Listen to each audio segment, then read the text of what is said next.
Well, ladies and gentlemen, welcome back to Lucore Automotive Services. As you can see above me and behind me is my 1971 Pontiac LeMans Sport. Unfortunately, the reason it's on that rack is because the last video you saw where I overheated it. Like really overheated it up to 270 degrees on the gauge. So the question at this point in time is A, why did I overheat it? And B, did it do any damage to the motor when I overheated it? 270 is real hot. Bad things happen at around 250 degrees. 270 is real hot. So I've already got the radiator out of the car. It is seems to be leaking on the driver's side. So it is now over aero radiator, and I'm gonna pull the oil out of this thing, and we're gonna see what blend of coffee this Pontiac has in it, whether it runs black or coffee with cream. Stay tuned.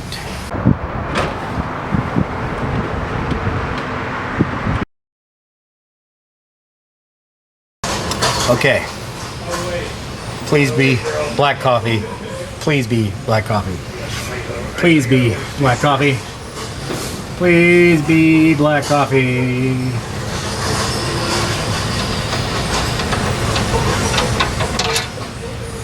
Yes! It's black! Thank you, God!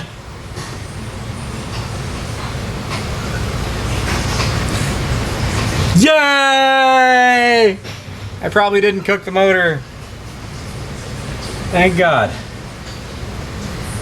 Unless you have coolant leaks somewhere else. Thankfully. Yeah, what's it say? Huh?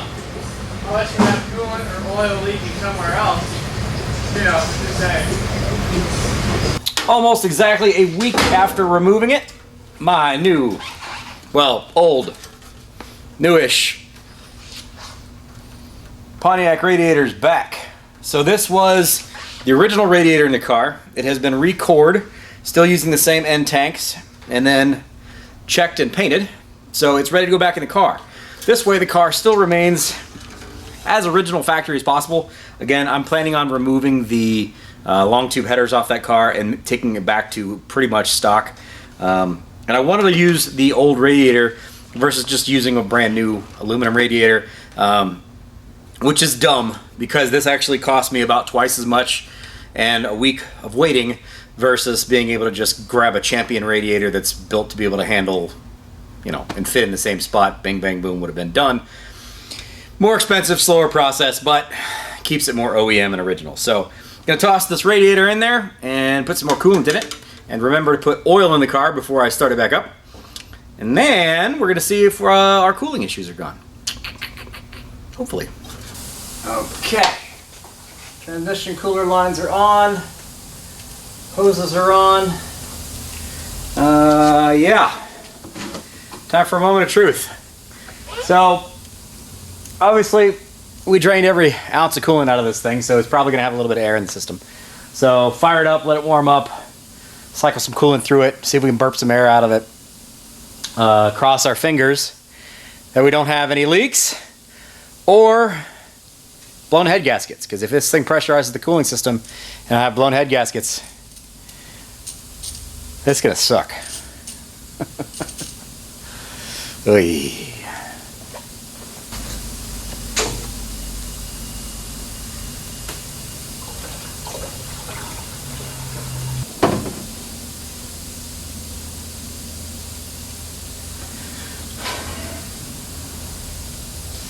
Well, there's none coming out the bottom, so that's a good sign.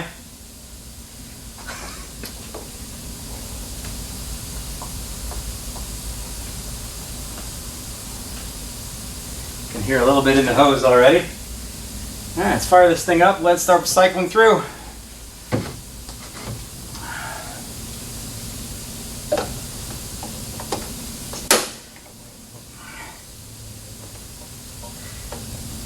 Please don't be blown head gaskets. Please don't be blown head gaskets.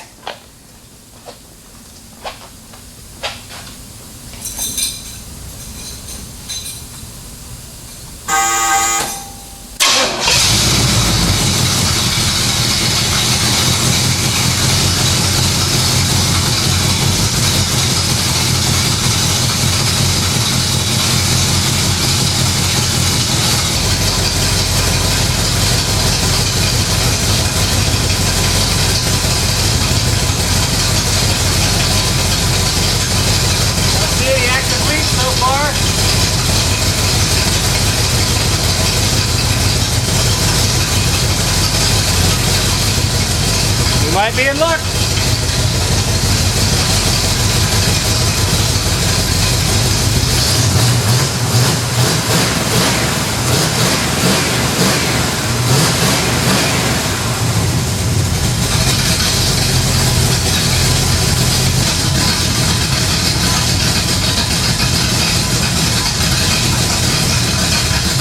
Well, no leaks yet. My intake leak seems to be not there. So maybe the just tightening things down, making sure everything was snug, fixed it. We'll see. At the moment, nothing I'm super worried about. Just starting to get up to operating temperature. We'll let that thermostat open up, make sure it pulls coolant through the entire system, and shut it back down, check our levels, fill us up back up again. Then it's probably time for a test drive.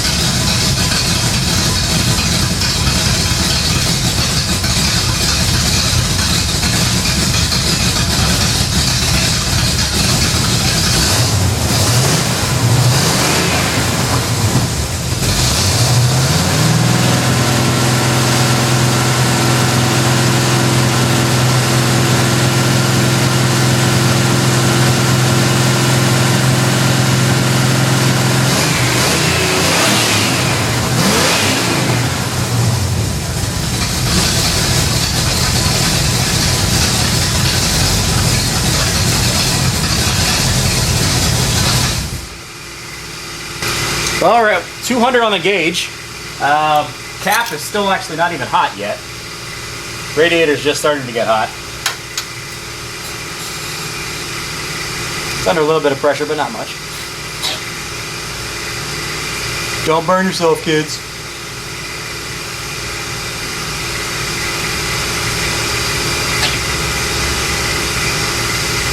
That's a good sign. Good sign, good sign. What I was really worried about was the fact that if we have a blown head gasket in the coolant passages, that we'd be pressurizing the cooling system, which most of the time I would have already seen that if that's an issue. At the moment, it does not look like that's a problem, which is a huge relief, because I really didn't want to have to pull the heads off this thing. Really didn't want to put the heads off this thing.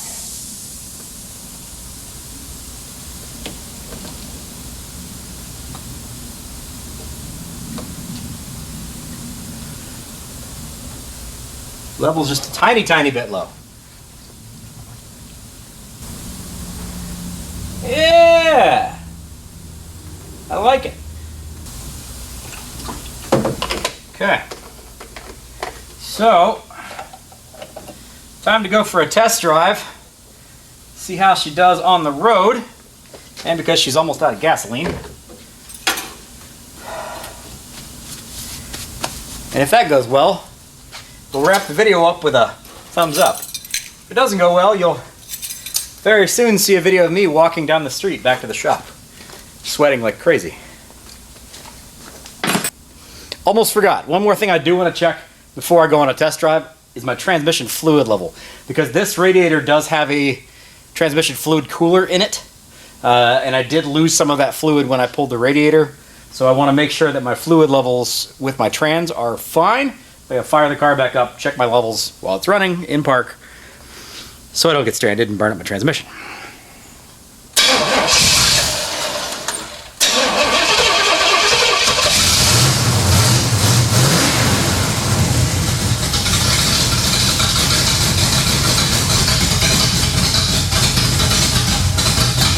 It doesn't sound like she wants to idle.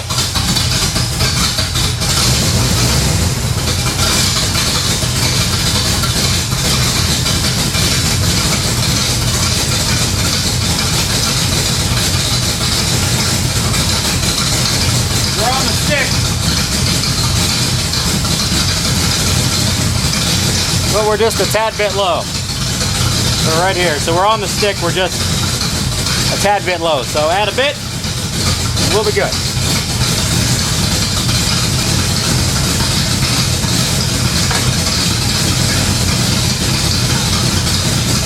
Alright, test drive, go get some fuel. Tools are all out.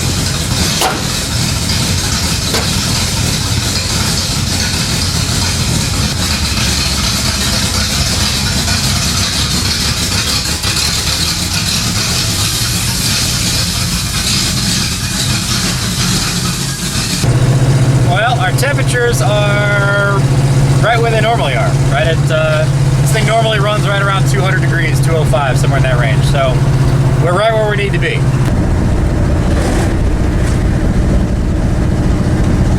Seems to be running fine as far as what I can tell so far. I just want to put some miles on this thing and see if that temperature starts to fluctuate around. Could be signs of something else. I also want to see whether or not the leak between the water pump and the intake gas or the intake manifold, if that leaks again. Now that could be just something where the pressure built up and it forced some liquid out through that spot before, when it overheated. Or it could be a cause of concern. It could be where we, have a weak spot in the system. So obviously as a cooling system, it's supposed to be sealed. So obviously we don't want any kind of leaks of any kind at this point in time. So I'm gonna put some miles on this thing, just a little bit of driving around. It's a super comfortable car as far as that goes. It's a, no bells, no whistles, no frills. Manual brakes, power steering, four-wheel drum brakes, TH350 transmission, Pontiac 350 under the hood. This motor has been blown apart, re-ringed, and re-bearinged, all that fun stuff a few thousand miles ago. So ideally, I'd like to not have any problems with this car. I would really like to not have any problems with this car. But when it overheats, especially as bad as it overheated, all bets are off, honestly. So far, everything seems to be holding fine, but fingers crossed.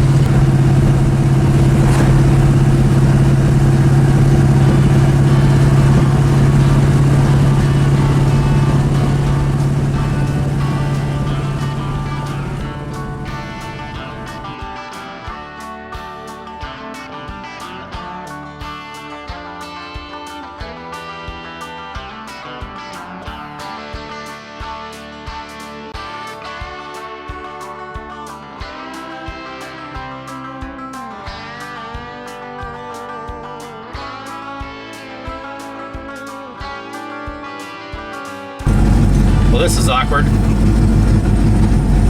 That's a big piece of machinery.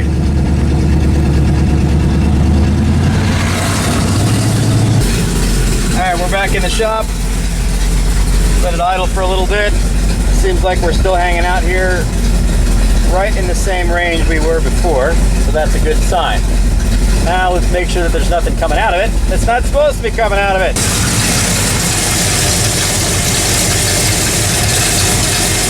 Good thing so far.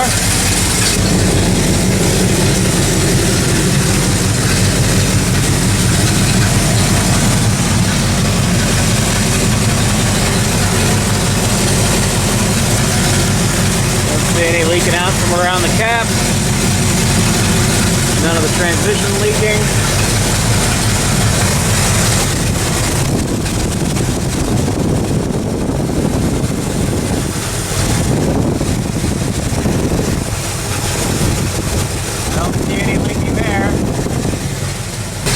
Well, there you go. Seems like we fixed it.